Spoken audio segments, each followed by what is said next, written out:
Hybrid solar system നിങ്ങളുടെ വീട്ടിൽ സ്ഥാപിക്കാൻ ശ്രദ്ധിക്കേണ്ട കാര്യങ്ങൾ എന്തൊക്കെയാണ്? വീട്ടിൽ ഒരു ഹൈബ്രിഡ് സോളാർ സിസ്റ്റം ഇൻസ്റ്റാൾ ചെയ്യുന്നത് നിരവധി കൃത്യമായ ആസൂത്രണം ആവശ്യമാണ്.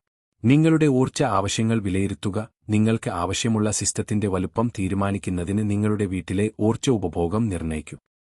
ശരിയായ സ്ഥലം തിരഞ്ഞെടുക്കുക. നിങ്ങളുടെ സോളാർ പാനലുകൾക്ക് അനുയോജ്യമായ ഒരു സ്ഥലം കണ്ടെത്തുക. സാധാരണയായി മേൽക്കൂരയിൽ അവയ്ക്ക് പരമാവധി സൂര്യപ്രകാശം ലഭിക്കും. 2 സോളാർ പാനൽ നിർമ്മിക്കുന്നതിനുള്ള കമ്പോണന്റ്സ് തിരഞ്ഞെടുക്കുക. സോളാർ പാനലുകൾ, ഇൻവെർട്ടർ, ബാറ്ററി സംഭരണം, മറ്റ് ആവശ്യമായ ഘടകങ്ങൾ എന്നിവ തിരഞ്ഞെടുക്കൂ. 3 മൗണ്ടിംഗ് സിസ്റ്റം ഇൻസ്റ്റാൾ ചെയ്യുക. നിങ്ങളുടെ മേൽക്കൂരയിലോ തിരഞ്ഞെടുത്ത സ്ഥലത്ത് സോളാർ പാനലുകൾ സുരക്ഷിതമായി ഘടിപ്പിക്കൂ. 4 സോളാർ പാനലുകൾ ബന്ധിപ്പിക്കുക. ഇൻവെർട്ടറിലേക്കും ബാറ്ററി സംഭരണ സംവിധാനത്തിലേക്കും സോളാർ പാനലുകൾ വയർ ചെയ്യൂ. 5 ഇൻവെർട്ടർ സജ്ജീകരിക്കുക. നിങ്ങളുടെ വീടിന്റെ ഇലക്ട്രിക്കൽ സിസ്റ്റത്തിലേക്ക് ഇൻവെർട്ടർ ബന്ധിപ്പിച്ച് അത് ശരിയായി ക്രമീകരിച്ചിട്ടുണ്ടെന്ന് ഉറപ്പാക്കൂ. 6 സിസ്റ്റം പരിശോധിക്കുക. എല്ലാം ശരിയായി പ്രവർത്തിക്കുന്നുണ്ടെന്ന് ഉറപ്പാക്കാൻ മുഴുവൻ സജ്ജീകരണവും പരിശോധിക്കൂ.